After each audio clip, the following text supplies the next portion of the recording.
आज आपण बघूया बाजरीच्या भाकरी कशी बनवायची ते। हे बाजरीचे पीठ घेतलेले आहे, त्याच्यामध्ये मी थोडंसं मीठ टाकते।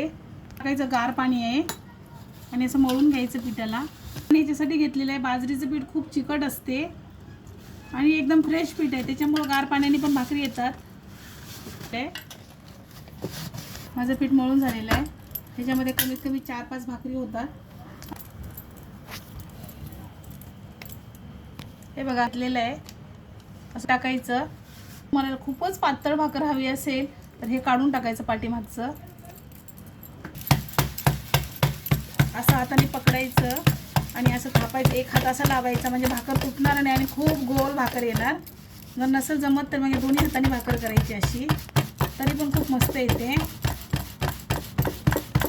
थापून झालेली आहे, हे अशी जाड आहे झालेलं आहे। आपण जे खाली थापलेली असते पीठ टाकून ती भाकर वर साईड वरती ठेवायची आणि ह्याच्यावरती पाणी टाकायचं आणि एकदम असं आरामामध्ये सोडायचं। घ्यायचं आणि पाणी टाकून असं पाणी फिरवून घ्यायचं सगळीकडं, असं सगळ्या साईडनी फिरवून घ्यायचं आणि अशी भाकर उलटून घ्यायची। मध्ये भाकर पलटी मारायला येते, परत उलटवण्यानेच करायचं, नाही तर हाताला चटका बसेल। जास्त फास्ट गॅसवर भाजायची नाही, नाही तर भाकर जळेल। आरामाने भाकर ठेवायची म्हणजे फुगल्या जाते।